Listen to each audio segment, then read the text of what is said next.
Allez, c'est parti pour le débat entre journalistes. Mesdames et messieurs, bienvenue dans Perfect Press de ce samedi 17 juin qui a le réel plaisir de décortiquer ensemble avec vous les grandes questions d'actualité. Nous allons revenir sur la sortie du silence de Joseph Kabila Kabange, sénateur à vie, ancien président de la République, qui a réuni hier vendredi 16 juin dans sa ferme de Kinrakati ses lieutenants ou les membres de sa famille politique, le FCC.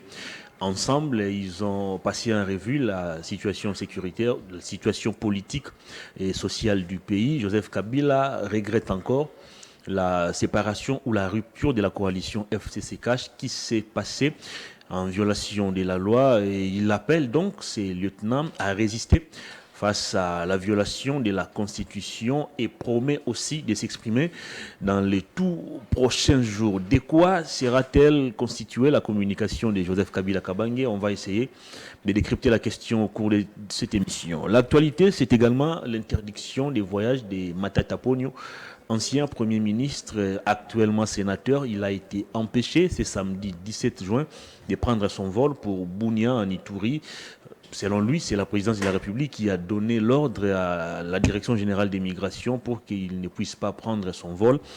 Qu'est-ce qui motive cette décision? Pourquoi Matata est-il empêché de voyager? On va essayer d'en parler aussi au cours de cette émission. On va aussi aborder cette guerre qui continue en dépit de la réconciliation entre Jean-Tiningo Bilambaka, gouverneur de la ville-province de Kinshasa, et Godin Poyi, président de l'Assemblée provinciale, qui serait même menacé ou ciblé par une motion de censure. Que se passe-t-il réellement au sein de l'Assemblée provinciale de Kinshasa? Tentative de réponse au cours de cette émission. Je reçois sur ces plateaux deux confrères journalistes. Le premier, Grady Bongwele, il est de Bomoko Télévision, présentateur de l'émission Interrogation. Bienvenue à vous, cher Grady. Merci Hervé, merci de me recevoir. Bonsoir à Merveille et à tous les staffs techniques de Perfect TV. Comment allez-vous? Ouais, ça va très bien. Interrogation, ça va? Ouais, ça se porte bien. Ça se porte bien. On est en train de l'arroser et je pense que dans les jours à venir, elle va rivaliser beaucoup d'émissions, entre autres versions croisées de Merveille. Opinion croisée. Opinion croisée, voilà. Ah, c'est lui votre cible? Non, il fait très bien son travail. Lorsque quelqu'un fait très bien son travail, on essaye de l'imiter sans se limiter. Très bien. Mais avant cela, Hervé, permettez que je puisse placer un mot par rapport... Vous savez, il s'observe... C'est dans votre biscuit. Ok, il s'observe ces derniers temps une sorte de Christian Bossembe-phobie dans la sphère médiatique de notre pays, tout simplement parce qu'il n'a pas fait le journalisme. Il est victime des critiques, des calomnies, parfois même des insultes, tout simplement parce qu'il n'a pas été à l'IFASIC ou à l'UNIKIN. Mais je voudrais ici m'adresser à ces profondeurs qui le journaliste préféré des Français. Laurent Delahousse n'a pas fait le journalisme. Il a fait, n'est-ce pas, les droits des affaires. C'est un pénaliste. Okay. Mais il est le journaliste préféré des Français. Il présente même l'émission Un jour, un destin sur TFD.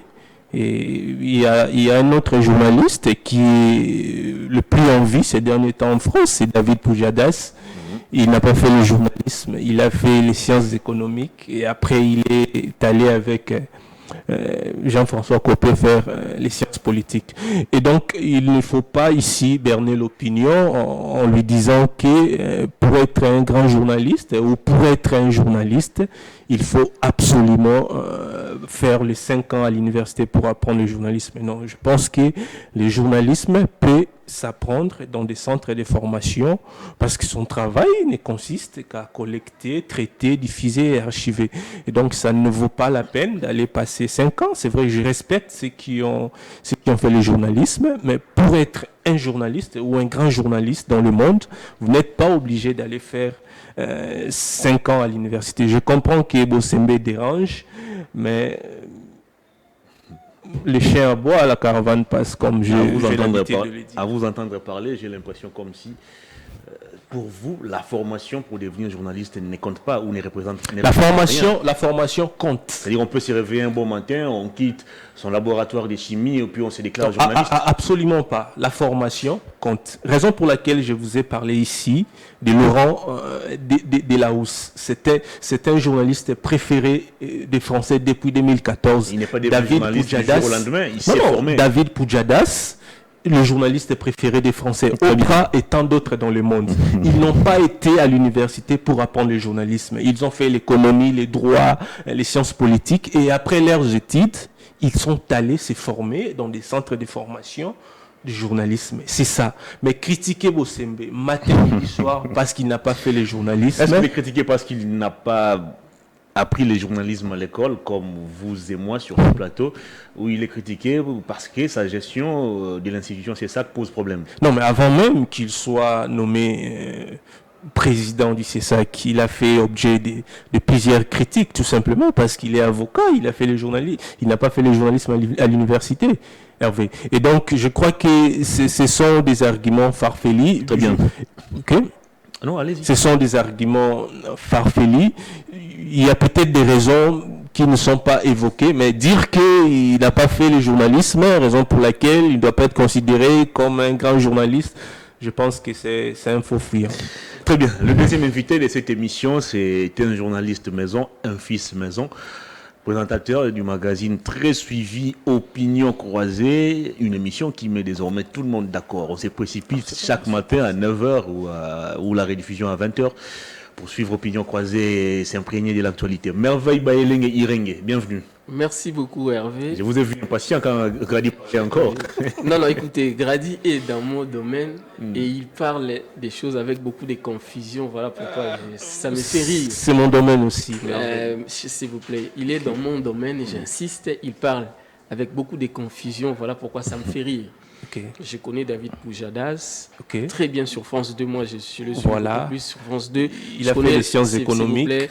Je connais Laurent Delahousse. Voilà. Ils sont nombreux. Je connais sur TV5 Monde, il y avait même des Dominique Larèche. Voilà. Ils sont nombreux. Voilà. Mais vous êtes trompés. Comment ça? S'il vous plaît. Écoutez, tu as parlé, je suis resté très calme. David Poujadas, par exemple. David Poujadas, je sais qu'il est docteur, je précise bien, il est docteur en Sciences Po. Mais qu'est-ce qui se passe en France ou chez les Occidentaux? Le journalisme, ce n'est pas un domaine que tout le monde peut embrasser comme ça. Ça s'apprend où? S'il vous plaît. À l'université. S'il vous plaît. Cher Grady, c'est moi qui pose des questions sur ces plateaux. Le journalisme, ce n'est pas tout le monde. En Europe surtout, en France, en Belgique. Généralement, il faut avoir fait déjà des études universitaires. Tu es soit licencié ou docteur en droit ou en économie, et tu viens, il existe ce qu'on appelle les écoles de journalisme. Je ne dis pas les contraires. S'il vous plaît, une école de journalisme, c'est une université, c'est l'enseignement supérieur et universitaire. Voilà pourquoi il y a ce qu'on appelle l'école de Lille. Vous en connaissez. L'école supérieure de Lille. Oui. Si vous allez à Bordeaux, vous allez partout, il existe des écoles. Oui. D'accord. Et vous faites le journalisme, vous devenez journaliste spécialiste des questions politiques. Il est différent de quelqu'un qui s'est improvisé comme ça. Il a fait le... S'il vous plaît, il est différent de quelqu'un qui s'est improvisé comme ça. Calmez-vous, cher. Calmez-vous, cher. Vous avez parlé, je suis resté calme. Il est différent de quelqu'un qui s'est réveillé un beau matin. Il a fait le droit. Il vient, il commence à raconter à la télé qu'il est journaliste. Vous comprenez? C'est même pour ça que l'IFASIC a voulu s'adapter. À l'IFASIC, en graduat, vous partez tous des gradués en sciences de l'information et de la communication. Et en licence, on vient avec, par exemple, le journalisme politique extérieur, politique intérieure. C'est justement pour combler, en fait, ou pour s'adapter au style français, européen, occidentaux, justement. Même en Amérique, si vous allez là-bas, vous allez voir que c'est un domaine qui est vraiment transversal. Et d'ailleurs, les anglo-saxons séparent ces deux domaines-là. C'est communication study et puis information study. C'est deux objets différents. Ce sont les francophones qui mélange les deux, les sciences de l'information et de la communication, parce que les francophones disent que l'information et la communication sont deux concepts intimement liés. Pas d'information, pas de communication. On ne communique que lorsqu'on a une information à transmettre. Mais ça, c'est l'information de manière générale. Mais lorsqu'on parle de l'information journalistique, il existe des principes. On dit par exemple que l'information, c'est la réponse aux questions des références que vous connaissez. Toi, tu as fait le journalisme. Mais le nom là que tu as cité tout à l'heure, on les appelle des gens qui ont appris sur l'État. C'est même pour ça que la loi sur la presse aujourd'hui, si vous la nouvelle loi vous dit que soit tu dois avoir suivi une formation en journalisme, ou soit passer un stage professionnel de 2 ans. C'est en fait pour essayer de s'adapter aux réalités. Mais le problème, c'est quoi? Là où moi je fustige, il faut être outillé. C'est que vous n'avez pas des fondamentaux. Il vous manque les fondamentaux. C'est même pour ça que vous allez voir que dans d'autres pays, dans les pays beaucoup plus développés comme la France et autres, vous avez votre formation en Sciences Po. Vous venez, on vous y ajoute une formation universitaire avec des fondamentaux. Vous verrez, David Poujadas, c'est un professionnel irréprochable. Vous verrez Laurent de la House, un professionnel irréprochable. Mais le débat n'est pas d'abord à ce niveau-là, s'il faut parler du CESAC. Le débat pour le CESAC, d'ailleurs, c'est un débat de droit, cher ami. Un débat de procédure. Je le dis parce que moi, j'ai dirigé le tribunal des pairs et je sais très bien que devant les tribunaux des pairs ou devant les CESAC, lorsqu'on invite les journalistes pour l'instruction, il existe des procédures à respecter. Ça veut dire que ça, ce sont des principes généraux de droit. Partout, c'est la même chose. Les droits de la défense, c'est la même chose. Je t'ai dit, moi, en tant que rapporteur de la commission des disciplines, nous avons eu une fois à convoquer l'actuel président des CESAC, M. Christian Bossembi, à l'UNPC. Il était passé sur le plateau de Israël Mutombo. Sur ce plateau-là, le mot Niei était sorti, où on parlait des sénateurs à vie l'ancien président Joseph. On l'a comparé à la matière fécale. Le tribunal des pairs s'était auto-saisi de ce cas et M. Christian Bossembi était invité avec son avocat. Je détiens encore les PV, les procès-verbaux avec moi de l'audition. Il est venu, lui et son avocat, ils ont exigé, avant d'aborder le fond, que le tribunal des pairs puisse respecter la procédure. Et les débats, c'était sur d'abord les 7 jours francs.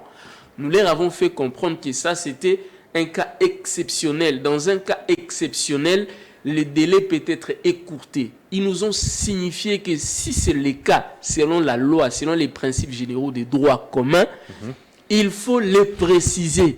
Puisque nous ne l'avons pas précisé, droit de la défense oblige. Attends, je dois chuter par là. Droit de la défense oblige, nous devons respecter la procédure. Je me rappelle bien que nous avons repris, nous leur avons accordé pour en fait garantir les droits de la défense. Ce dossier-là a été classé sans suite. Savez-vous pourquoi ce dossier-là a été classé sans suite? Je ne préfère pas. Vous n'allez pas révéler. S'il vous plaît, je ne préfère pas révéler ces secrets-là ici. Lui, là où il en sait quelque chose et moi, j'en sais quelque chose. Donc, c'est pour dire que nous ne sommes pas venus ici pour se battre. Vous vous acharnez sur sa personne. Vous ne voulez pas d'élu à la tête du CESAC. Moi, personnellement, pourtant, il a le profil, il a la carrière. Je n'ai pas de problème personnel avec la personne de M. Christian Bossembi. Problème personnel avec lui. Moi, ici, c'est mon émission, l'émission des Perfectes Télévisions, Opinion Croisée, et qui est citée nommément. Plus les directeurs des programmes des Perfectes Télévisions est invité. Donc là, je suis concerné directement.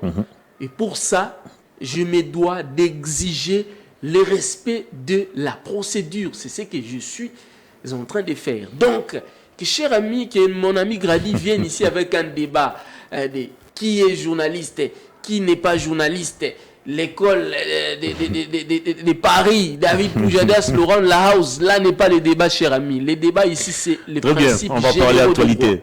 On va parler actualité. Hervé, permettez. Il sera aussi dans l'obligation de revenir sur ça. Nous disons la même chose avec Merveille.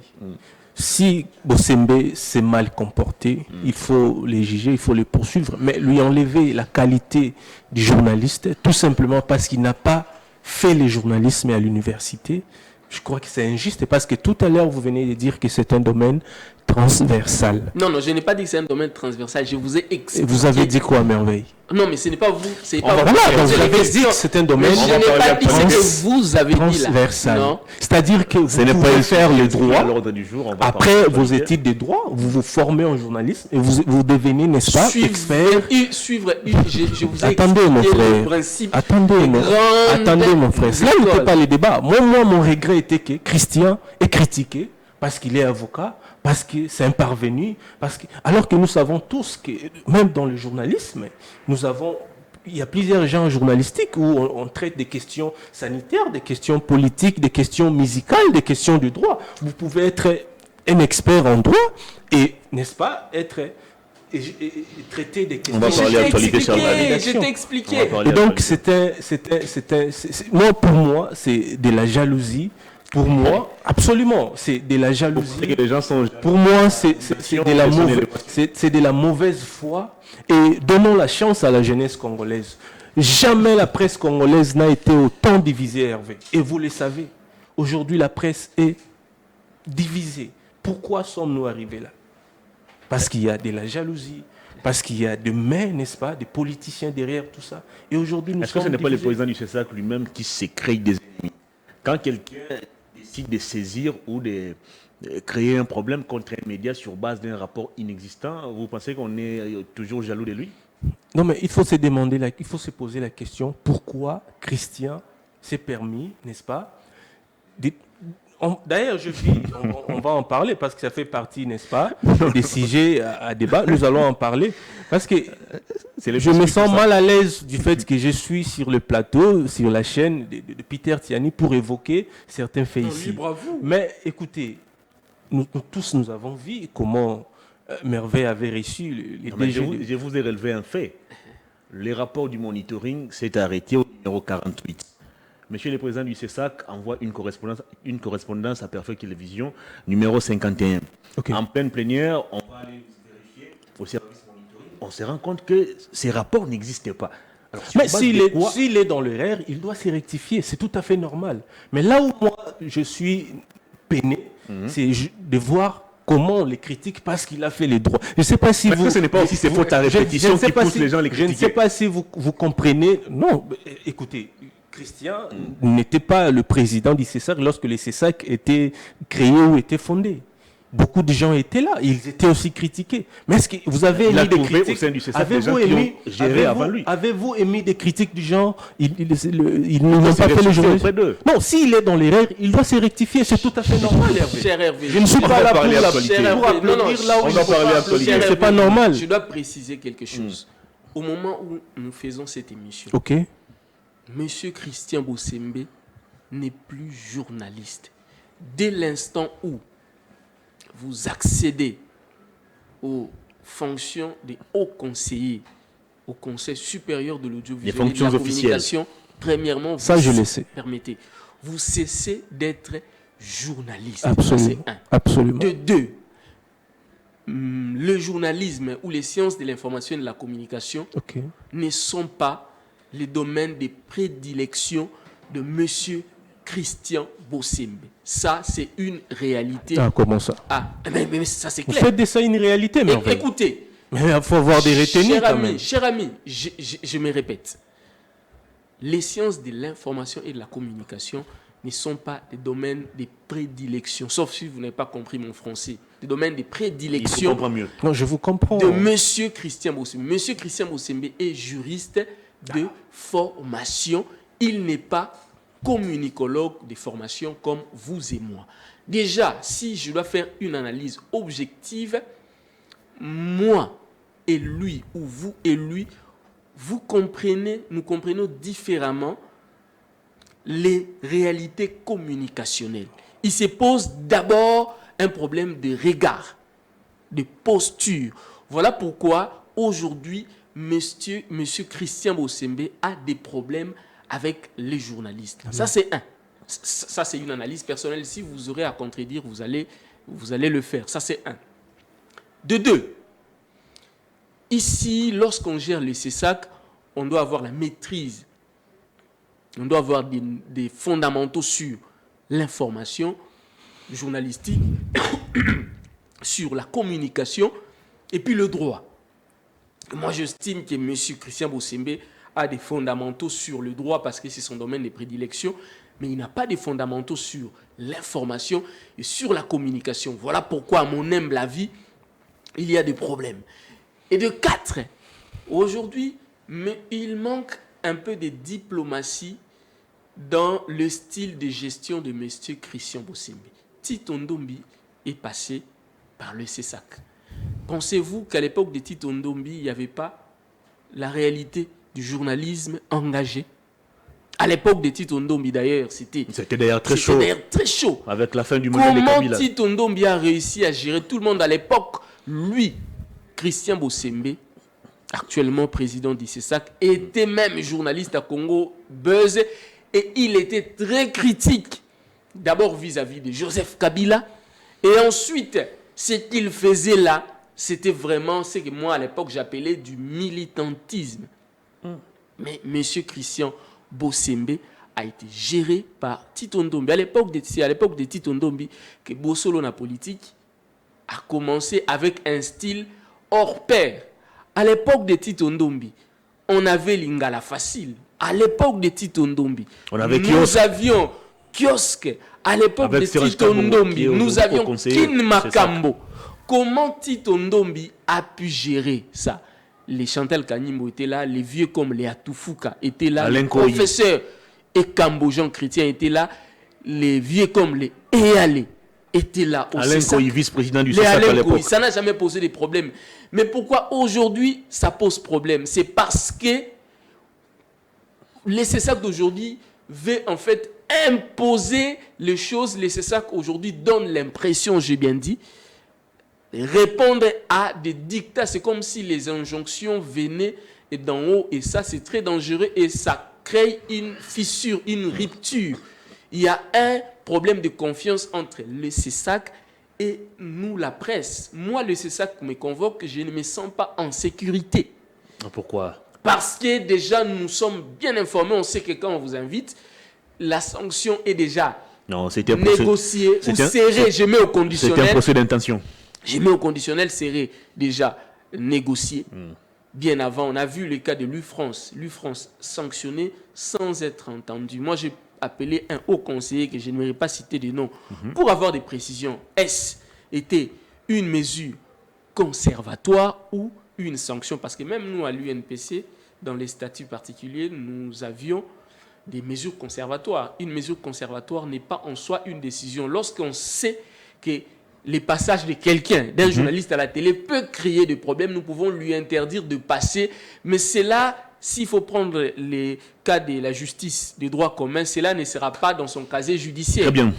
Donc, c'est pour dire que le CESAC peut être mieux géré s'il y a un dialogue permanent entre le CESAC et les patrons des médias et les directeurs des programmes et les présentateurs des émissions. Le Congo mérite mieux. Très bien. On va parler actualité. Je pense que ce sujet est définitivement clos. J'accepte. Très bien. Matata Pogno interdit de voyager. Je suis à vous, cher Grady. Matata Pogno s'apprêtait à prendre son vol pour aller à Bunia, chef-lieu de la province de l'Ituri. Il avait ses activités politiques à faire là-bas. Arrivé à l'aéroport international d'Enjili, il est empêché de prendre son vol par les services de la Direction générale des migrations, selon lui-même. Et par après, il fait un tweet pour dire que l'ordre est venu de la présidence pour l'empêcher de prendre son vol et aller vers Bunia. Est-ce qu'on se dirige lentement mais sûrement vers l'instauration d'un régime dictatorial? Absolument pas, Hervé. Vous savez, l'opposition voit déjà sa défaite, n'est-ce pas? Okay. Et déjà, l'opposition est consciente qu'elle va perdre, n'est-ce pas, aux élections, et elle opte pour la manipulation, n'est-ce pas? Qu'est-ce que vous appelez manipulation? Écoutez, Hervé, pourquoi le service de la Direction générale des migrations existe? Si on vous interdit de voyager, est-ce que l'ordre doit nécessairement venir de la présidence? Je ne pense pas. Matata veut ternir l'image de la République démocratique du Congo. Ça n'a pas commencé avec cette histoire d'interdiction de voyager. Vous avez vu ce qu'il a fait avec l'affaire Salomon, où on voit quelqu'un avec une arme, et lui, comme il sait que c'est un ancien Premier ministre, il n'y a aucune juridiction capable de le juger, il se permet, n'est-ce pas, de dire que l'arme qu'on avait trouvée appartenait à son garde. Attendez, Matata n'est pas un fou. Hervé. Matata n'est pas un fou. Il ne peut pas prendre la parole au hasard comme ça. Matata n'est pas un fou, mais il sait très bien qu'étant ancien Premier ministre, c'est difficile qu'il soit, n'est-ce pas, déféré devant la justice pour qu'il soit Vous pensez jugé. qu'il voulait juste créer de la diversion. Il voulait tout simplement, n'est-ce pas, discréditer l'image, n'est-ce pas, de la justice congolaise et du président de la République. Et il est tellement intelligent qu'il dit, on m'avait donné ça à l'époque où j'étais Premier ministre. Vous voyez? Parce qu'on sait que pendant tout ce qu'il a fait lorsqu'il était Premier ministre ne peut pas être poursuivi. Et on dit, on m'avait donné ça à l'époque où j'étais Premier ministre. Mais comment... Donc, Matata a opté, n'est-ce pas, a pris la décision de ternir l'image de la République démocratique du Congo. On m'a interdit d'organiser une conférence au Grand Bandundu. On m'a interdit de voyager. À peine... Est-ce qu'il avait dit faux? À peine il était à l'est de la République démocratique. C'était dans quelle province? Kwango ou Kwilu? Kwango s'est même expliqué sur cette affaire. Mais il y a des procédures à suivre, Hervé. Vous-même ici, avant de commencer l'émission, on parlait, n'est-ce pas? Et donc, il y a des procédures à suivre. On lui interdit. Et vous pensez que Matata peut quitter sa maison pour aller se balader au niveau de l'aéroport international d'Ndjili sans toutefois remplir toutes les formalités? Non, mais aujourd'hui, il y a une option qui a été levée par les opposants, discréditer les pouvoirs en place. Comment ça? Discréditer les pouvoirs en place. Parce que la Direction générale de la migration est là pour faire son travail. Si elle se rend compte que vous ne remplissez pas, n'est-ce pas, ou vous manquez un document, ou il y a un problème qui se pose par rapport à votre voyage, elle peut vous interdire de vous déplacer. Mais est-ce que l'ordre peut nécessairement venir de la présidence? S'il y a des opposants à craindre dans ces pays, est-ce que le régime actuel peut craindre Matata Mponyo? Le régime tire pratiquement sur tout ce qui bouge. C'est l'impression qu'on a. Il est parti dans l'est de la République démocratique du Congo, où il dit que ce régime ne veut pas, n'est-ce pas, des enfants du Maniema. On a commencé avec Alexis Tambwe Mwamba, après c'était moi, la victime, maintenant c'est Salomon. Ça, vous ne dites rien. Ça, vous ne dites rien. Mais si un Kassaïen se permet de dire ce genre de choses, vous allez dire, ah, Bazabalouba, Bazaboui. Mais ce que Matata a dit, c'est grave. Mais personne, n'est-ce pas, n'a parlé de ça, Hervé. Dire que si aujourd'hui nous sommes arrêtés, nous sommes harcelés, c'est parce que nous sommes des Maniema. On a commencé avec Alexis Tambwe Mwamba, après c'était moi, et maintenant c'est Salomon. Donc nous pouvons dire que lorsqu'il a dit que cette arme-là appartenait, n'est-ce pas, à son garde du corps, c'était pour sauver son frère du Maniema, Hervé. Et donc l'opposition aujourd'hui ne sait pas quoi faire. L'opposition est complètement perdue, elle ne sait pas quoi faire. Elle a levé l'option de ternir l'image de la République démocratique du Congo. Heureusement que le peuple congolais grandit, n'est-ce pas? Il comprend comment fonctionnent ses opposants et nous pensons que nous allons nous débarrasser de manière définitive en décembre de cette année. Vous allez vous débarrasser des opposants. Là, vous parlez comme journaliste. Non, je parle comme peuple congolais. Moi, je suis pas militant. Je n'ai jamais adhéré à un parti politique. Vous avez compris. Il a oublié, ça l'a échappé. Je n'ai jamais adhéré à un parti politique. Mais je pense que j'ai le devoir de défendre mon pays, Hervé. J'ai le devoir de défendre mon pays. En quoi le déplacement de Matata vers Bunia constitue-t-il un problème pour la gouvernance actuelle? Non, j'ai dit ceci. Il n'y a aucune raison d'interdire, n'est-ce pas, à Matata Ponyo d'aller à Bunia. Et surtout que son voyage, n'est-ce pas, constituait à aller compatir avec nos frères qui sont, n'est-ce pas, meurtris là-bas. Et c'est une bonne chose. Étant Congolais, on ne peut que les soutenir. Mais si il est empêché de voyager, il doit y avoir des raisons qui sont valables. Mais moi, la question que je me pose... Ces raisons ne sont pas communiquées. Mais lui dit, non, l'ordre était sur place, constate que l'ordre était venu de la présidence. Absolument pas. Il ne faut pas mentir. L'objectif, c'est de ternir l'image du président de la République. On le sait très bien, Hervé. On le sait très bien. Est-ce que ce n'est pas le président de la République qui laisse ou qui permet à ce que ses collaborateurs puissent ternir son image?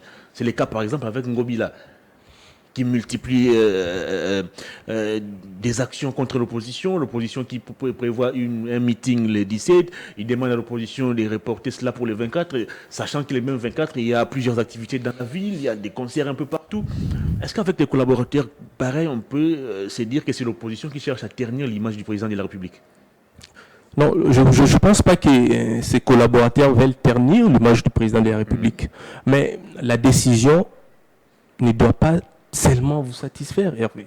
Si les autorités sont là seulement pour satisfaire le président de la République ou satisfaire ceux qui sont censés, n'est-ce pas, ceux qui sont censés réguler ou diriger, ça, je ne crois pas que c'est une bonne politique. Hein? La gouvernance, c'est aussi prendre des décisions, n'est-ce pas, qui déçoivent, n'est-ce pas, qui mettent mal à l'aise ceux qui sont censés, n'est-ce pas, être gérés. C'est ça aussi la gouvernance. On prend ces décisions en respectant la loi ou on prend en respectant la loi, ses humeurs. En respectant la loi, que ça vous arrange ou pas, ça reste la loi, Hervé. Matata veut ternir l'image du régime. Matata veut ternir l'image du président de la République. Il apprend à faire l'opposition, il est fait de la manière la plus scrupuleuse qui puisse exister. Très bien. Matata veut ternir l'image du président de la République. Il n'a pas été empêché de voyager. Par contre, c'est des stratagèmes qu'il crée pour discréditer le pouvoir en place. Qu'est-ce que vous en pensez? Hervé, d'abord, vous avez compris que notre ami, c'est un militant. Non, je ne suis pas militant, je suis journaliste. Nous avons en face de nous un militant. Absolument pas. Journaliste. Absolument pas. Je peux vous les garantir. Je suis journaliste, je défends mon pays. Très bien. Je ne défends pas des intérêts. Très bien. Vous défendez le pays. Merci beaucoup. Ok. Cher ami, j'étais le premier à écrire, je crois avoir le titre. Très tôt le matin. Très tôt le matin, pour signaler que Matata Ponyo serait menacé. J'avais mis au conditionnel parce que, vous savez, vous pouvez avoir raison, mais votre façon de présenter les faits peut vous créer des problèmes. Absolument. Et surtout qu'avec notre loi, nous ne sommes pas protégés. Vous savez, tu peux avoir raison, mais si le concerné se sent lésé, il va en justice contre toi et notre justice à nous ne nous protège pas. J'ai mis au conditionnel, mais je l'ai dit que Matata Ponyo serait menacé. On menacerait Matata Ponyo de lever ses immunités. Je me demande encore, est-ce que les immunités de Matata Ponyo sont-ils levées ou pas? Parce qu'à un certain moment, on disait que Matata Ponyo, en tout cas, n'a plus ses immunités. Quand l'affaire Boukangalonzo avait éclaté. L'affaire Boukangalonzo, affaire zaïrianisation. Absolument. Et en même temps, on nous dit que voilà, aujourd'hui, les procureurs près la Cour constitutionnelle auraient, j'ai continué à mettre au conditionnel, déposé une demande auprès du bureau du Sénat. Et les bureaux du Sénat se prépareraient à traiter ce dossier pendant les vacances parlementaires, parce qu'on sait que pendant les vacances parlementaires, le bureau fait office de la plénière et que le président de la Cour constitutionnelle aurait promis de traiter ce dossier en un mois, expédier ce dossier en un mois pour mettre Matata Ponyo en prison. Tout ça, en fait, pour empêcher Augustin Matata Ponyo d'être candidat président de la République, parce que les schémas, selon Matata Ponyo, selon les analystes politiques, selon plusieurs experts de ce régime, c'est d'empêcher tout celui qui peut constituer un danger contre Félix Tshisekedi. Je l'ai dit, j'ai été insulté, traité de tous les mots par même certains confrères. 4 heures ou 3 heures plus tard, c'est lui-même Matata Ponyo qui fait un tweet dans le même sens. 1 heure après, il écriva sur son compte Twitter qu'il s'est rendu à Bunia. Il a été interdit par les services de la DGN. Et ces services ont reçu l'ordre de la présidence de la République. Moi, j'avais parlé de la hiérarchie. Lui, il a été plus précis. Il a parlé de la présidence. Écoute, cette scène, en fait, vient simplement confirmer ce que le pouvoir en place est en train de faire contre les opposants. Regardez avec Moïse Katumbi, tout ce qu'on a fait. Aujourd'hui, Salomon Escadela, en prison. Aujourd'hui, c'est Matata Ponyo. Demain, on va créer un problème pour Délice Sanga, pour Martin Fayoulou, etc. Même les journalistes sont inquiétés aujourd'hui. Les proches collaborateurs des candidats présidents inquiétés aujourd'hui parce qu'en fait, Tshisekedi, selon nos sources serrées dans un schéma de mettre tout le monde de côté pour avoir une voix vraiment. Mais comment ça, lui qui se dit détenteur d'un bilan très élogieux, la preuve en est. Avez-vous suivi? Tous les anciens collaborateurs de Kabila ont quitté Kabila pour les rejoindre.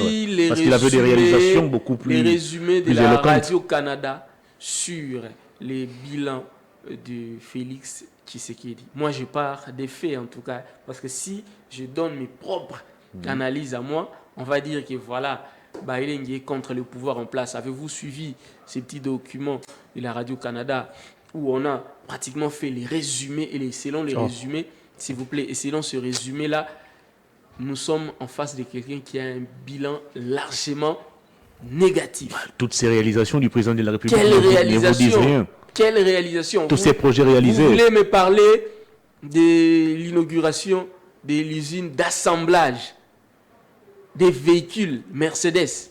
Et c'est qu'on venait d'inaugurer à Lubumbashi. Cette usine, je crois, des cuivres. Hein? Cher ami, il ne faut pas jouer avec la nation. Il ne faut pas jouer avec la nation. Le Congo a besoin de manger. Les Congolais ont besoin de manger à leur faim.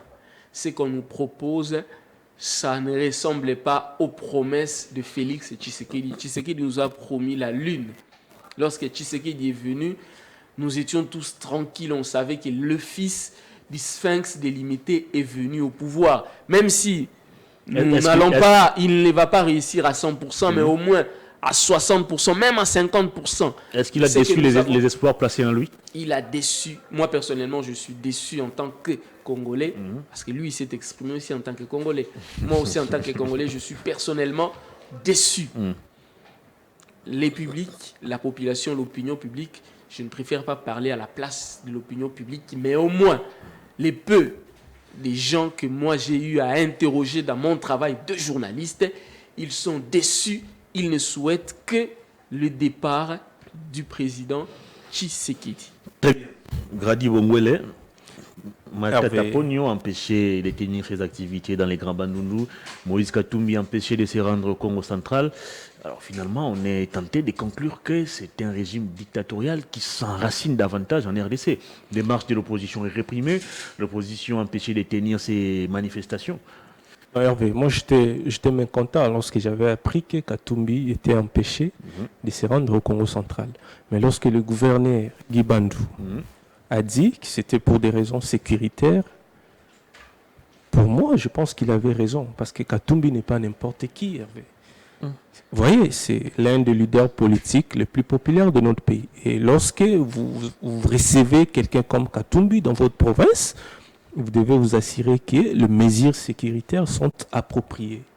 Mais lorsque Matata a dit que l'ordre serait venu de la présidence, ça c'est du mensonge. De la hiérarchie. Matata pense que comme il est l'ancien Premier ministre, il peut tout dire, il peut tout faire dans ce pays, on ne va pas l'arrêter. Je ne pense pas. Merveille dit que la radio canadienne a adressé le bilan du président de la République et pour lui, il s'en tient à ça. Donc vous pensez que ce que la radio canadienne a dit, c'est objectif et ce que vous allez dire, c'est subjectif. Je ne pense pas. Chacun est libre de mettre son opinion par rapport au bilan du président de la République. C'est vrai, il y a beaucoup à faire. Il y a beaucoup à dire par rapport au bilan du président de la République, mais jusqu'à ce jour, le bilan est élogié à mes yeux, et je crois que je n'aurai aucun regret de le voir briguer un autre mandat. Ah bon? C'est ça la vérité. Là, c'est fou. Écoutez, lorsqu'il sillonne le monde, c'est pas pour ses intérêts, Hervé. Lorsqu'il sillonne le monde, c'est pas pour ses intérêts. C'est pour, n'est-ce pas, les intérêts de notre pays. Et Jean-Pierre Bemba l'a rappelé, vous savez, qui aurait cru que Bemba pouvait, n'est-ce pas, soutenir le président de la République et aller jusqu'à même à demander à la population de l'Est, aux militaires qui sont dans la partie Est de notre pays, de se ranger derrière le président de la République. Est-ce que vous-même, vous ne voyez pas qu'en lui, il y a... Vous-même, vous ne voyez pas qu'en lui, il y a la volonté, n'est-ce pas, de servir ce pays, de développer ce pays, d'amener la paix dans ce pays. On peut dire de lui, mais on ne peut pas, n'est-ce pas, nier le fait qu'il est tout le temps tourmenté par l'idée de restaurer la paix dans notre pays. Et donc, dire que le bilan du président de la République est catastrophique, je crois, vous le dites tout simplement pour satisfaire... Très bien. On va évoluer. Ok, évoluons. On veut satisfaire qui? On veut satisfaire ceux qui, parfois, je suis désolé pour les termes, nous sous-traitent, mais en réalité...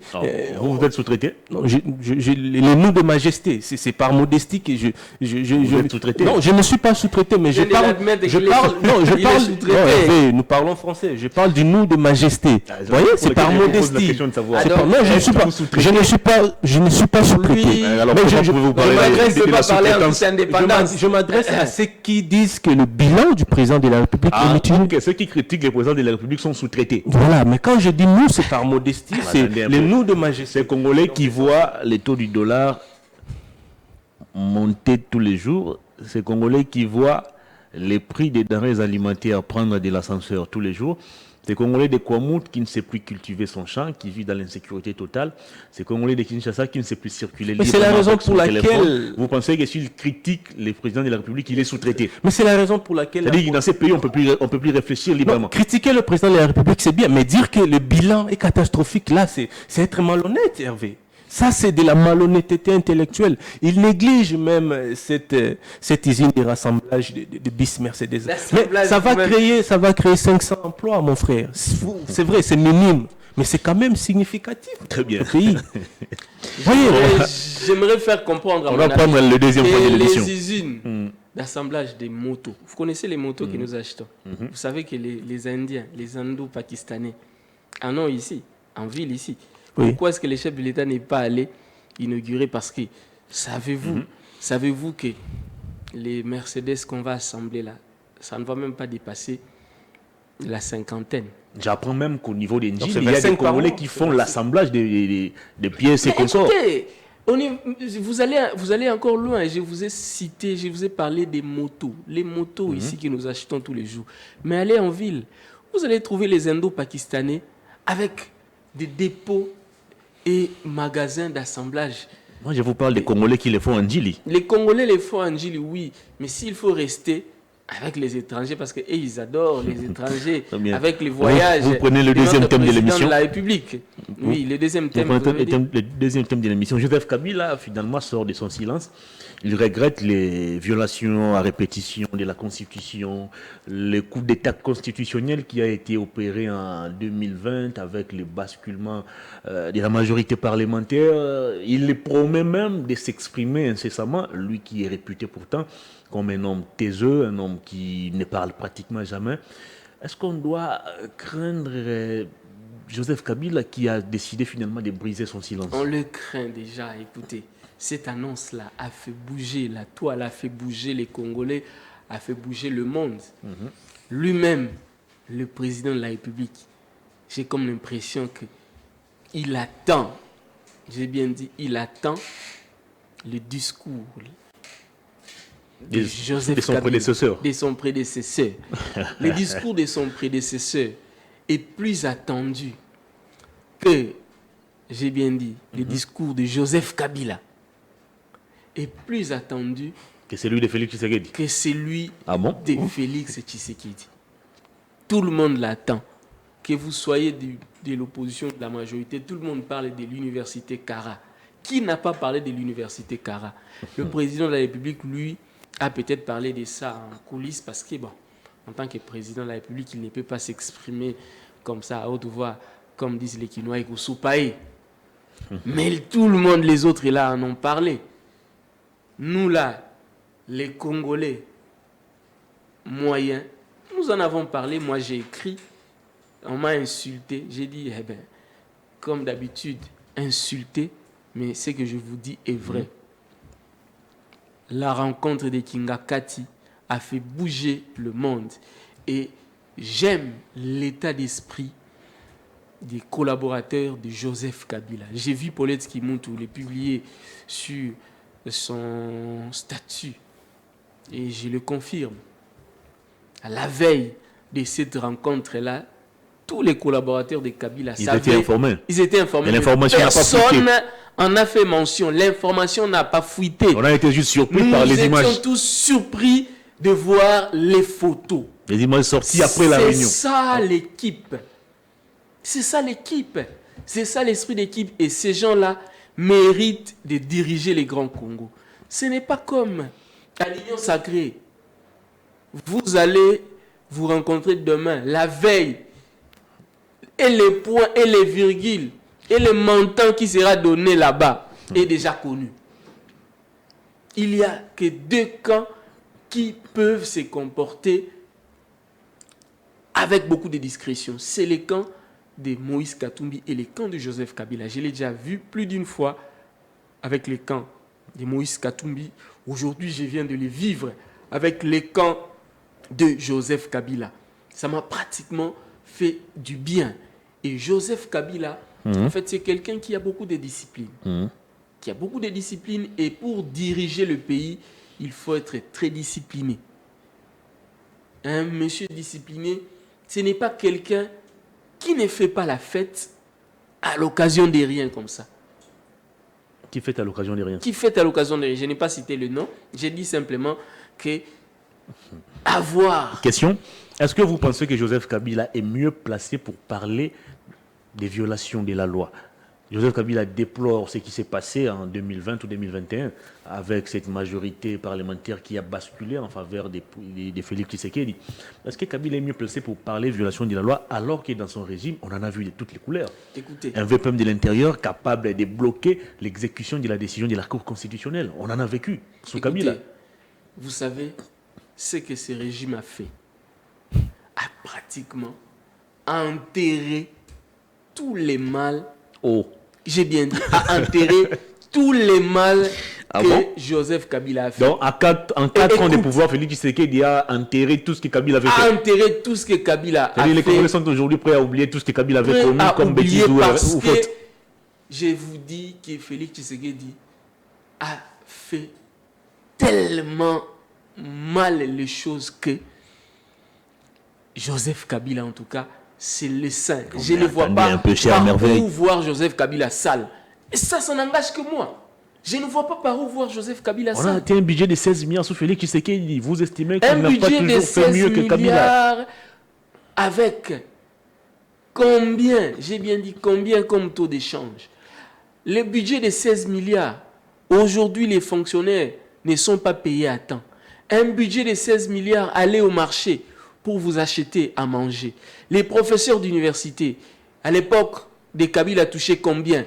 Les professeurs des universités, à l'époque de Tshisekedi, touchent combien aujourd'hui? Ils ont reçu des véhicules il y a peu. À l'époque de Joseph Kabila, ils ont réussi des véhicules. C'était un crédit. Et écoute, ils ont réussi des véhicules. C'était un crédit. Ceux qui n'ont pas réussi des véhicules ont été remboursés. C'était un crédit. Non mais écoute, même aujourd'hui, c'est un crédit, sauf les professeurs émérites. Mais ce n'est pas tous les professeurs émérites qui ont réussi, qui ont eu droit au véhicule. Allez vous informer. Moi, je suis un corps scientifique, je fréquente les professeurs, je peux vous les garantir. Je vous dis qu'en 4 ans, le régime Tshisekedi a pratiquement enterré tous les mal que Joseph Kabila a fait. Aujourd'hui, Joseph Kabila passe pour un modèle. un modèle en tout, je vous dis. Ah bon? Et je vous dis la vérité. Je vous dis la vérité. Et ça me fait très mal au cœur parce que sous Joseph Kabila, moi, je suis passé à la télé pour critiquer Joseph Kabila, pour critiquer la gestion de Joseph Kabila. Mais tout récemment, je me suis repenti parce que j'ai compris que les régimes Tshisekedi n'aiment pas les Congolais. Mon ami est en face de moi, ici, il est en train de sourire. Lui, c'est un intellectuel. Il a quand même la chance de trouver le pain. Mais je demande à mon ami d'aller au fin fond là-bas, à Kingasani, au fin fond là-bas à Kimwenza, au fin fond là-bas à Mboudi.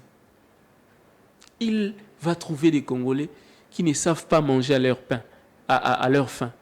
À 1000 francs congolais, vous avez une famille de 15. Non, mais c'est parce qu'en 18 ans des reines, Kabila n'a pas réussi à mettre en place une politique sociale qui assurait Mais en 4 ans, la survie des Congolais. En 4 ans, au lieu d'améliorer, nous avons reculé de 2 siècles. C'est ça le mal. Quand vous trouvez un pays dans une situation catastrophique, faites évoluer le pays. Vous trouvez le pays dans une situation catastrophique. C'est ce que Félix Tshisekedi fait. Vous le détruisez davantage. Des entreprises sont créées. Avec un budget d'1 milliard, je donne un exemple, d'1 milliard, on avait comme l'impression que nous vivions quand même bien. Aujourd'hui, avec ce budget, entre guillemets, de 16 milliards, on a comme l'impression que nous vivons mal. Très bien. Qu'à l'époque où nous avions les budgets, à l'époque de Kabila, les pères, où nous avions les budgets des millions, de quelques millions. Donc, le président de la République, en 3-4 mois ici, qu'il fasse quand même un effort, et après ces 4 mois, qu'il laisse la place à l'opposition de diriger. Il a quand même dirigé pendant tout un mandat. Il a fait sa part, qu'il laisse les autres également diriger, parce que le Congo nous appartient à nous tous. Je l'aime beaucoup. C'est quelqu'un avec qui nous nous sommes battus. Lui, à l'opposition, nous, journalistes, nous soutenions. Je m'appelle bien l'opposition. Nous nous sommes battus. Ah oui, nous nous sommes battus. En tant que Congolais, tous les Congolais se sont battus. Très bien. Même Christian Bossemeke, toi, tu soutiens aujourd'hui. À l'époque, il s'est battu. Lui aussi s'est battu toi aussi. En étant étudiant. Ah oui, voilà. Il a participé à des marches. Merci. Joseph Kabila estime que la Constitution n'est plus respectée avec ses pouvoirs. Il promet de réagir dans les tout prochains jours. Est-ce qu'on doit s'attendre à une sortie médiatique de Joseph Kabila qui va aller dans le sens de coaliser avec l'opposition menée à ce jour par Fayulu, Katumbi, Mukwege et consorts? Vous pensez que Joseph Kabila va encore nous surprendre comme il en a l'habitude? Bon, écoutez, si vous vous rappelez, il y a une semaine, Afrique Intelligente avait publié, je ne sais pas si je dois appeler ça une tribune, les inquiétudes de Kabila. Sur la gestion du pays. L'intitulé était de Kigali à Pretoria, les discrètes manœuvres de Joseph Kabila. Bon, moi je voyais cette sortie venir parce que quand j'ai lu la tribune, je m'étais rendu compte que dans les jours à venir, Kabila va sortir de son silence. Mais il appelle, n'est-ce pas, ses membres du FCC pour leur dire que le pays va mal. Si je me suis séparé d'avec Félix Tshisekedi, c'est parce qu'il y a eu violation des textes, des lois de la République. Mais je crois qu'on doit aider Kabila à se reposer. Moi, j'ai beaucoup de respect pour lui. Il a sacrifié sa jeunesse pour le pays. Il a la passion de ce pays, qu'il a tout donné. Vous vous rappelez comment il était venu? Comment ils sont venus dans ce pays le 17 mai 1997. Nous savons tous comment est-ce que Kabila était venu dans ce pays. Et là où il est aujourd'hui, dans le Congo, lui a tout donné. Je crois que ses conseillers, ceux qui sont restés avec lui, doivent l'aider à se reposer, à penser à continuer ses études comme il est fait. C'est une bonne chose. Mais revenir encore, n'est-ce pas, dans la politique active, je crois que c'est prématuré parce que des séquelles existent encore. Merveille dit que ce qui se fait maintenant, c'est pire que ce qu'a fait Kabila, je crois que il est dit peut-être pour le besoin la de la mauvaise cause. gestion de Félix Tshisekedi a aidé les Congolais à oublier toutes les fautes commises par Kabila dans sa gouvernance. Mais écoutez, Vous partagez cet avis? Partagez cet avis? Absolument pas. Si vous allez en France, il y a des opposants qui vous diront que le pays va mal. Marine Le Pen va vous dire que Macron est un incompétent, il ne fait pas bien son travail. Si vous allez aux États-Unis, Mike Pence vous dira que Joe Biden ne fait pas bien son travail. Et donc je comprends que je suis en face d'un journaliste qui porte la voix de l'opposition, et de lui, rien de bon ne peut sortir. Il dira aussi de vous que vous portez la voix de l'Union sacrée. Absolument pas. Rien de bon ne peut sortir. Mais la réalité est que Kabila doit se reposer. Il a beaucoup fait pour ce pays. Nous en sommes conscients et ses conseillers doivent l'aider. C'est vrai, il a raison parce que c'est un Congolais de dire qu'il y a crise. Évidemment, il y a crise dans l'espace Grand Bandundu. Mais la question que je me pose, Kabila ne serait-il pas la cause de cette crise? Comment ça? C'est la question que je me pose. Parce que il y a aujourd'hui l'insécurité dans la porte de Kinshasa. On dit que Kabila aurait acheté des terrains, n'est-ce pas, aurait négocié avec... Pourquoi le pouvoir en place a toujours tendance à justifier ses faiblesses par la gestion des Kabila? Ou à remettre tout sur la tête des Kabila? Non, on ne remet pas tout sur la tête des Kabila. Mais si Kabila fait quelque chose, on doit le dénoncer. Qu'est-ce qu'il a fait? Vous voyez, je dis ceci. Kabila a raison. En quoi est-il lié dans ce qui se passe à Kwamouth avec je le mets la milice Mobondo? Kabila a raison, n'est-ce pas? Parce qu'étant Congolais, de dire qu'il y a crise dans le pays. Évidemment, il y a une crise sécuritaire dans le pays, dans l'Est et dans l'espace Grand Bandundu. Mais la crise qui se vit dans l'Est de notre pays, ça date pas... On a hérité, n'est-ce pas? Le président de la République a hérité de cette crise.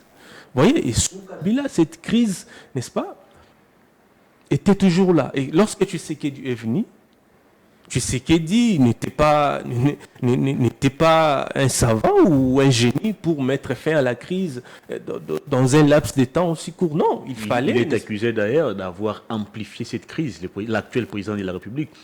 À son arrivée au pouvoir, il a trouvé les Congo avec tous ces 145 territoires intacts. Et quelques temps après, on a Bunagana qui est parti. On a plusieurs localités qui sont contrôlées aujourd'hui par des groupes armés. Mais pourquoi Bunagana est parti? C'est pas parce que Tshisekedi est incompétent.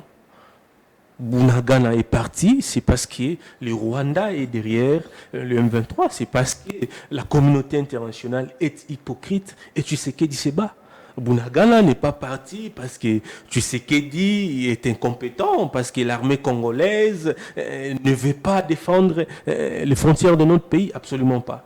Bunagana n'est pas aussi parti, il est, n'est-ce pas, pour l'instant entre les mains du M23, parce que le M23 est soutenu par le Rwanda. Le Rwanda soutenu, n'est-ce pas, le Rwanda qui est devenu une caisse de résonance, une lèche-botte de la communauté internationale. Et le président de la République se bat pour établir la paix. C'est ça la vérité, Hervé. Kabila doit se reposer. Il a beaucoup fait pour le pays. Il n'y a aucune raison pour lui de rentrer encore, n'est-ce pas, dans cette... Il vous a dit qu'il va revenir aux affaires. Il a juste dit qu'il va s'exprimer. Pourquoi les pouvoirs s'agitent? Non, mais c'est un politique. Ferdinand Kambere a dit qu'il va s'exprimer comme un politique. Et donc, on comprend qu'il a encore des ambitions, n'est-ce pas? Même pas de revenir comme président de la République, mais de voir ses lieutenants, ses poulets jouer un rôle important. Il les appelle à la résistance. Mais nous pensons... Ils doivent résister face à la violation de la loi, face à la mauvaise gestion. Non, mais écoutez, s'il parle de la dictature parce qu'il fait allusion, n'est-ce pas, aux étouffements de la marche de l'opposition, même en France, les gilets jaunes sont à chaque fois dispersés par la police française, Hervé. C'est pas ça la raison. Je crois que ce n'est pas ça la raison. Kabila doit se reposer. Il a beaucoup fait pour le pays. Il est temps pour lui, n'est-ce pas? Il est à Kingakati. Le Congo lui a tout donné. Je crois qu'il peut prendre son temps de respirer, de faire d'autres choses plutôt que de revenir encore dans la politique. Parce que des séquelles sont encore là. Il y a beaucoup de mal que Kabila a fait pour le pays et des séquelles sont toujours présentes. Et je crois que c'est prématuré pour lui parce que Félix Tshisekedi est là, il trouve la solution au problème des Congolais. C'est vrai, il va pas, c'est pas un magicien pour répondre à tous les besoins des Congolais, mais je crois que ce qu'il a fait, c'est significatif, c'est applaudir. Voyons voir comment le pays va fonctionner. Est-ce qu'on peut s'attendre dans les jours qui viennent à un bloc qui pourrait se former autour de Joseph Kabila, Martin Fayoulou, Moïse Katumbi, Denis Mukwege, bref, tous ces candidats, Matata Ponyo, tous ces candidats présidents déclarés du côté de l'opposition pour faire face à Félix Tshisekedi? Oui, c'est possible. Et d'après certaines indiscrétions, c'est même en gestation, ce qui n'est pas mauvais. Mais vous allez faire un bloc là, avec quelle offre politique? C'est ça la raison pour laquelle Mouzitou ne cesse de dire... L'Union sacrée a quelle offre politique? Raison pour laquelle Mouzitou ne cesse, n'est-ce pas, de marteler matin, midi, soir que le temps est venu pour que nous fassions la politique autrement. On va faire des blocs, oui, mais avec quelle offre politique? Je vous ai posé aussi une question. Quelle est l'offre politique de l'Union sacrée? La refondation de l'État. L'État était à genoux, Hervé. L'État était à genoux. L'État congolais était à genoux. Et cet État, vous avez vu comment cet État est devenu comment aujourd'hui? Vous avez vu comment 4 ans après. Vous avez vu comment Tshisekedi s'est bâti. Hein? On dit même que c'est un pigeon voyageur, il voyage beaucoup. C'était pas pour ses intérêts. Il s'est bâti pour que le Congo soit néfisque et relevé aujourd'hui et retrouver une bonne voie pour le développement. Attendons voir. Le mandat n'est pas encore fini et le deuxième mandat, il est en gestation. Attendons voir. Très bien. Kabila doit se reposer. Il a déjà beaucoup fait pour ce pays. Il a beaucoup gagné déjà du pays. Il doit se reposer. En tout cas, ce qui est sûr est que Félix Tshisekedi, le président Félix Tshisekedi, c'est lui qui doit aller se reposer parce il a encore un deuxième mandat. Écoutez, s'il vous plaît, ce n'est pas une obligation. Il est encore éligible. Obligatoire. Non, il estime qu'il est encore éligible. Il estime, heureusement que vous l'avez dit, il estime. Mais je sais que le peuple congolais pense, sait que c'est le président Tshisekedi qui devrait normalement se reposer. En tout cas, vous avez Moïse Katumbi qui n'a pas encore dirigé le pays, qui a mieux à offrir aux Congolais. Vous avez, par exemple, aujourd'hui, Deli Sissanga qui n'a pas encore dirigé le pays, qui a mieux à offrir aux Congolais. Vous avez Martin Fayoulou qui n'a pas encore dirigé le pays, qui a mieux à offrir aux Congolais. Vous avez Matata Ponyo qui n'a pas encore dirigé en tant que président de la République, qui a mieux à offrir aux Congolais. Vous avez Joseph Kabila qui n'a pas encore terminé sa mission, qui peut encore... Mais il va terminer cette mission il a fait ses 2 mandats, c'est fini. Qui n'a pas encore terminé. Non, mais il a fait ses 2 mandats, c'est fini. Parce que Félix Tshisekedi n'a eu droit qu'à 4 ans. Regardez l'état dans lequel le pays se trouve. Un monsieur comme ça, si on lui donne encore 4 ans ou 5 ans de plus, et pourquoi on va... Nous allons tous vendre les cacahuètes. Et pourquoi on va donner confiance à quelqu'un qui a régné 18 ans durant, sans toutefois porter le Congo là où on l'espérait avoir? Écoutez, n'est-ce pas que c'est sous Joseph Kabila que vous avez eu droit à ce boulevard ici? À l'élargissement de ces boulevards. S'il vous plaît, peu importe, les boulevards existaient déjà. À l'élargissement de ce boulevard. N'est-ce pas que c'est sous Joseph Kabila et Matata Ponyo que vous avez eu droit à Congo Airways? N'est-ce pas que c'est sous Joseph Kabila et Matata Ponyo que vous avez eu droit à Transco, les bus Transco? Aujourd'hui, vous êtes dans la continuité. N'est-ce pas que c'est sous Joseph Kabila et Matata Ponyo que l'immeuble intelligent ou quelques ministères dans les gouvernements Samaloukonde 2 sont logés? Permettez que je termine. C'est le syndrome de Stockholm qui vous a mis... Je termine. Je suis en train de vous donner des éléments concrets. N'est-ce pas que c'est sous Joseph Kabila que une partie de l'aéroport international de Njili a été améliorée? Sous Matata Ponyo, il y a eu ce qu'on appelle la stabilité du cadre macroéconomique. Mais regardez aujourd'hui, le dollar est à 24. J'ai changé à 24 aujourd'hui. J'ai dit 24. Est-ce que vous trouvez ça normal? Les transports en commun. Cameroun avait promis d'ici les 30 juin, on va les 30 juin, c'est pour bientôt. C'est pour bientôt les 30 juin. Cameroun n'a jamais dit ça. Congolais. Et vous voulez qu'on vous donne encore 4 ou 5 ans. Mais nous allons tous vendre les cacahuètes. Écoutez, le Congo mérite mieux. Et nous, en tant que citoyens, nous devons nous lever. Parce que Che Guevara, vous le connaissez très bien, disait que celui qui n'a pas le courage de se révolter n'a pas le droit de se lamenter. Très bien. Si nous nous taisons aujourd'hui, demain, nous n'aurons pas le droit de nous lamenter. L'avenir, c'est nous, peuple congolais, nous journalistes, nous acteurs politiques, nous populations qui devons le préparer. On ne peut mieux le préparer qu'en rappelant à ceux qui sont censés nous diriger que la population a droit à une vie meilleure. Et puisque aujourd'hui c'est Félix Antoine Tshisekedi Tshilombo qui est président de la République, moi, mon devoir c'est de lui rappeler. Si vous voulez caresser le président Tshisekedi dans l'essence du poil, eh bien moi, je ne le ferai pas. Moi j'aime Tshisekedi plus que vous. Parce que vous lui faites croire que tout va bien et qu'il a droit à un second mandat. Mais moi, je lui dis la vérité. Je lui dis que s'il a droit c'est des droits. À un second mandat, il est encore éligible. Il doit améliorer le social de la population, ce qui est aujourd'hui catastrophique. Ça, nul ne peut le refuser. Très bien. Hervé, vous savez... L'esclave, on va prendre les derniers thèmes de l'émission. L'esclave finit toujours par se familiariser avec son bourreau. Expliquez-vous. Même dans la Bible, ça existe. Expliquez-vous. Moïse libère les enfants, n'est-ce pas, d'Israël de l'Égypte. Chemin faisant, les enfants d'Israël lui disent, mais écoutez, pourquoi tu ne nous avais pas laissés en Égypte? Là-bas, on nous maltraitait, mais nous mangions quand même. Vous voyez? Donc, l'esclave finit toujours par se familiariser avec son détracteur, avec ses bourreaux. C'est exactement ce que fait Merveille. Kabila a mis notre avenir en danger. Il n'y avait pas de perspective d'avenir sous Kabila. Actuellement, il y en a. Nous défendions nos mémoires à l'époque et nous posions des questions. Est-ce qu'il y a besoin de Moussala? Parfois, nous refusions même de quitter les hommes. Non, mais attendez un peu.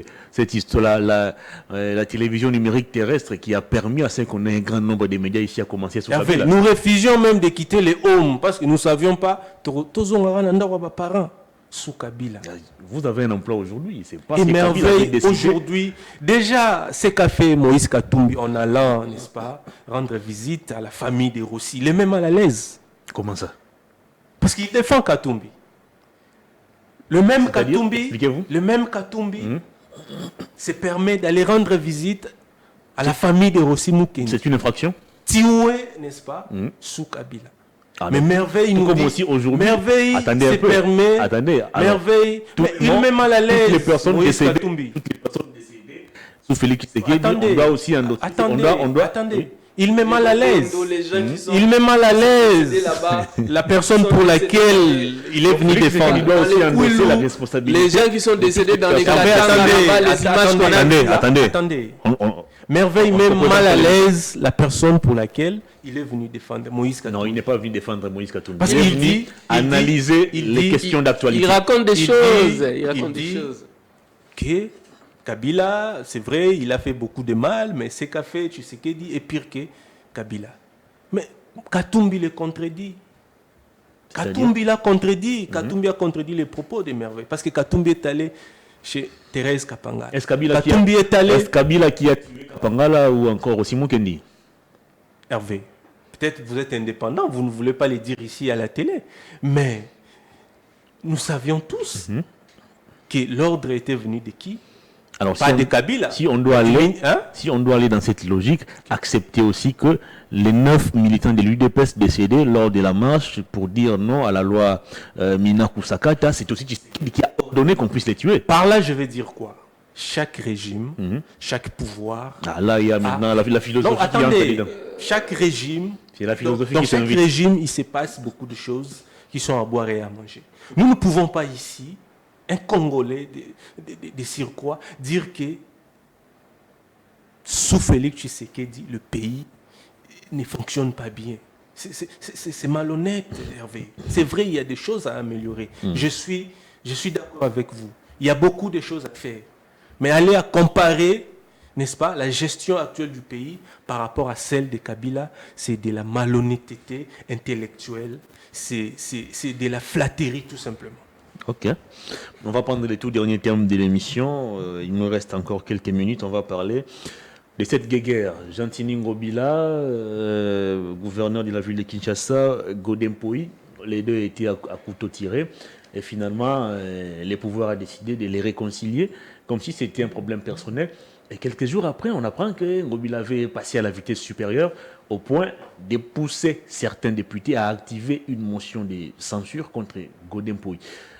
Pensez-vous Godem Poi, ou voyez-vous Godem Poi finir encore son mandat à la tête de l'Assemblée provinciale de Kinshasa? Ngobila n'est pas passé à la vitesse supérieure.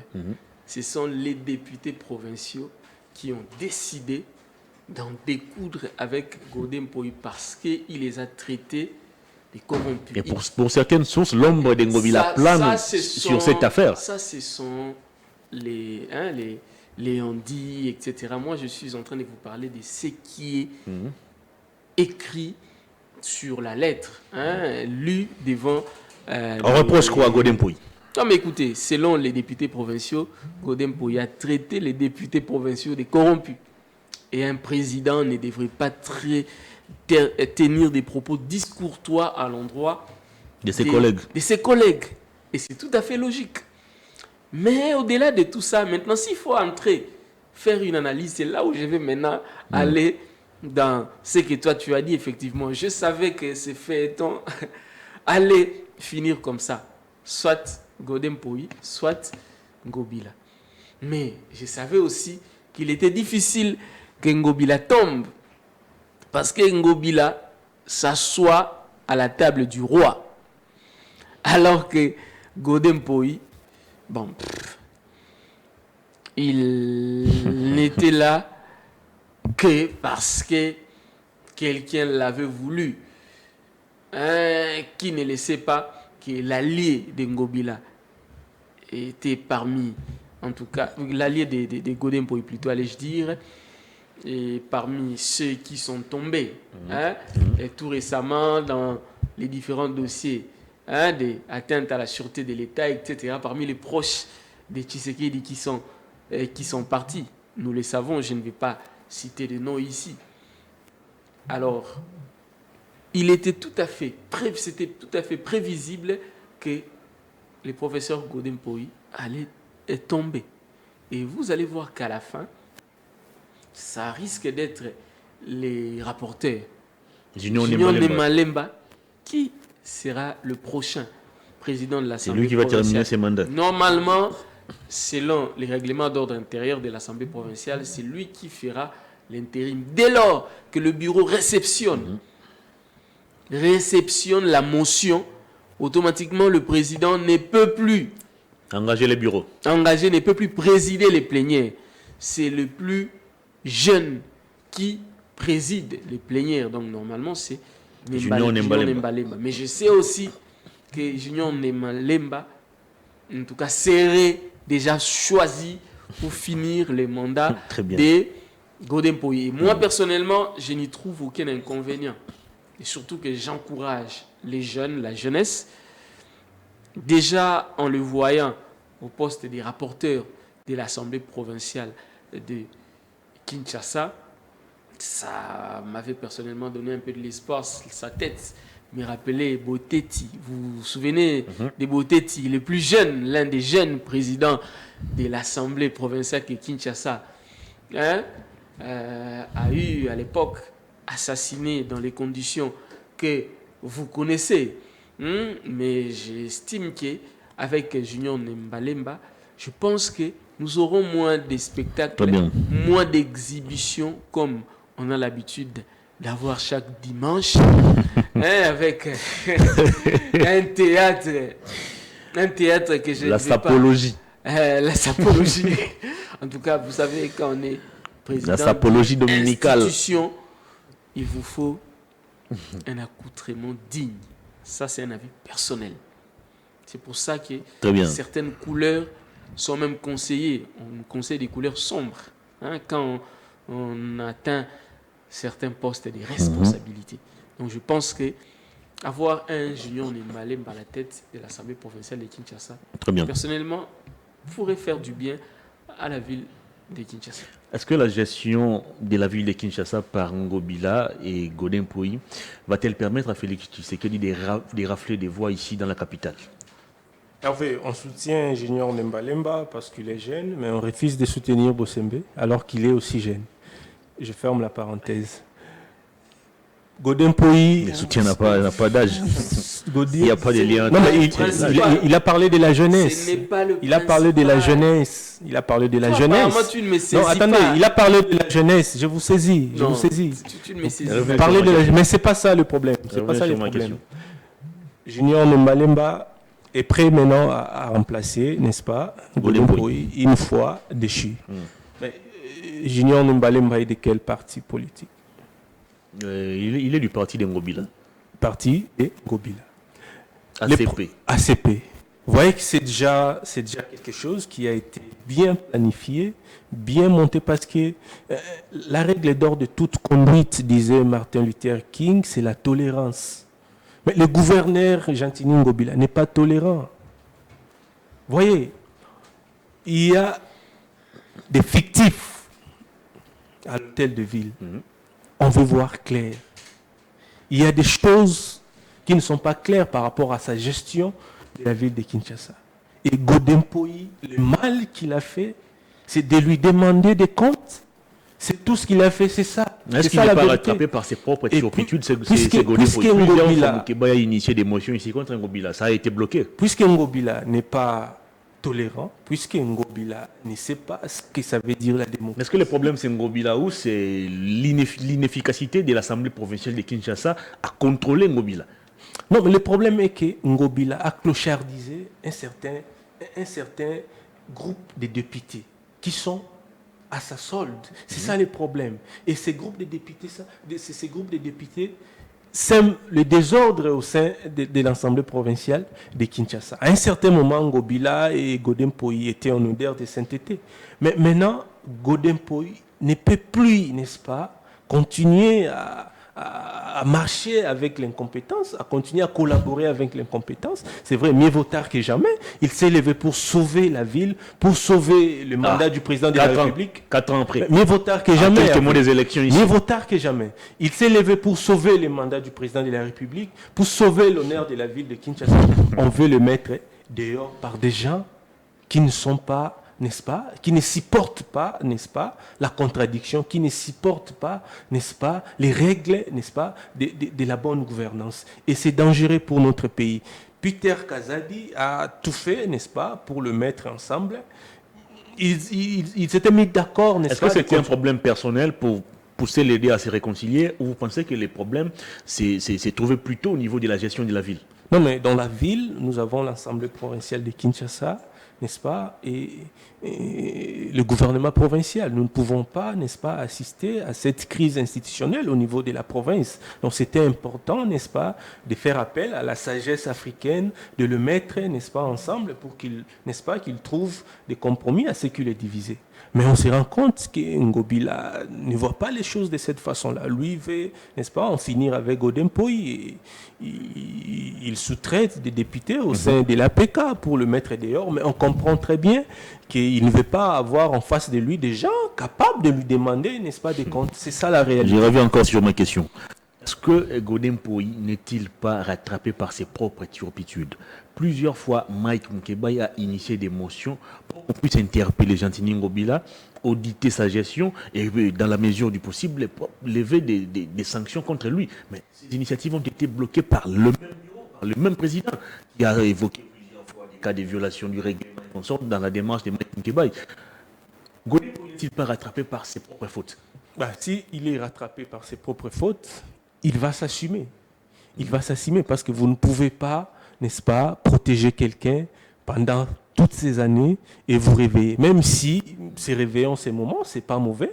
Mais si c'est ça la raison qu'il protégeait Ngobila à l'époque, et aujourd'hui, Ngobila avait se séparer d'avec lui, je crois qu'il doit s'assumer. Il doit s'assumer parce que la ville de Kinshasa est mal gérée, tout le monde le sait. Même mon ami Merveille le sait. Allez à Rompongapa, vous allez vous rendre compte. La ville de Kinshasa est mal gérée. Et si Jean Kaboun l'avait dit aussi. Voilà, si Godin Poyi a voulu voir clair sur certains dossiers, Ngobila ne pouvait que jouer, n'est-ce pas, le jeu démocratique, le jeu de la bonne gestion.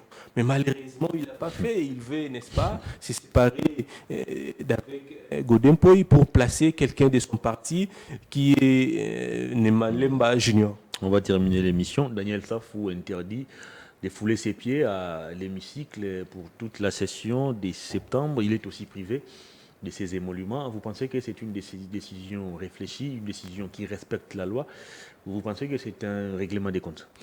Hervé, vous savez, à un certain moment, lorsque Daniel Safou était encore journaliste, je fouillais les cours pour rester dans la chambre et suivre Kiosque, regarder Moukebaï, regarder Daniel Safou, regarder Serge Kabou.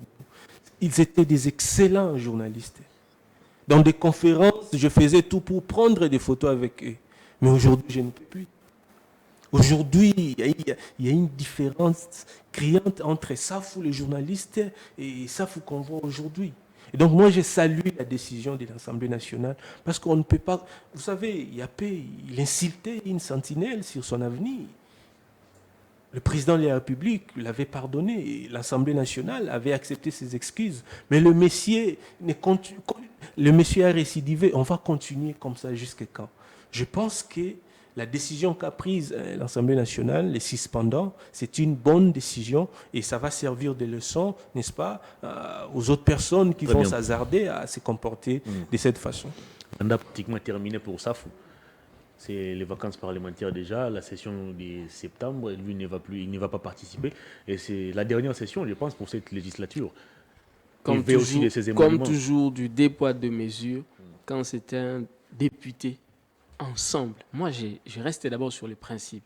Quand c'est un député d'ensemble pour la République, les régimes, l'Assemblée nationale va sortir les biceps. Quand c'est un député proche de l'Union sacrée, on va couvrir tout, on va tout oublier. Cette politique de dépôt des mesures, c'est ce que moi, Merveille, journaliste, je fustige. Nous devons rester juste dans nos décisions. La plupart des députés qui sont de l'opposition, vous allez voir qu'on crée toujours des problèmes pour les déstabiliser. Souvenez-vous des cas tout récemment de Marie-Ange Mouchobé. Invalidé. S'il vous plaît, s'il vous plaît. Et tous sont de l'opposition. Invalidé, tous de l'opposition, mais là n'est pas le cas. Je prends seulement les cas Mouchobé. Invalidé. Elle a présenté même ses moyens de défense. Elle a présenté ses moyens de défense. Mouchobé a même prouvé une lettre signée par Mbosso, lui autorisant des partis. Mais malgré ça, elle a été invalidée. Mais quand ce sont les députés de l'Union sacrée, là on n'en parlait pas. Cette politique-là du deux poids, deux mesures que moi, je fustige. Je n'aimerais pas aller loin dans ce sujet-là. Si vous devez punir les députés qui sont de l'opposition parce qu'ils ont commis des péchés, faites-le autant pour ceux de l'Union sacrée. C'est ça la démocratie, c'est ça un état de droit. Et pourquoi une commission spéciale n'a pas été mise en place quand Singhi Pouloulou avait méprisé les ressortissants katangais? C'est ce que j'ai dit. Je parle du deux poids, deux mesures. C'est ce que je suis en train de dire. Du deux poids, deux mesures. C'est ce que je fustige. Nous fustigeons cela. Un état de droit, c'est traiter tous les citoyens de la même façon. De la même façon. Daniel Safou, parce qu'il est d'ensemble. Il y a une politique de traquer tous les collaborateurs de Moïse Katumbi. Il faut les empêcher d'avoir les moyens et pour la campagne électorale et les moyens de leur politique. Alors, il faut les traquer. On a C'est terminé tout à fait cette normal. émission. Merci beaucoup. Cette émission est terminée. Un grand merci à vous, Merveille Baïlé. C'est moi qui vous remercie. Merci à vous, cher Grady. Bongwele, c'était un plaisir de vous avoir sur ces plateaux. Merci pour le respect qui a caractérisé ces débats. Okay. Merci pour l'élégance dans vos propos. D'accord, merci. L'émission est terminée. C'était Perfect Press. J'avais reçu pour vous 2 journalistes de mon pays. Ensemble, avec eux, nous avons passé en revue les différentes questions d'actualité. On se retrouve samedi prochain pour un nouveau numéro des Perfect Press. L'actuel numéro, vous allez les retrouver en rediffusion à 22h aujourd'hui sur Perfect Télévision et demain dimanche à 12h. Voilà donc le programme. On se retrouve donc la semaine prochaine. Au revoir, bonne évasion sur nos antennes.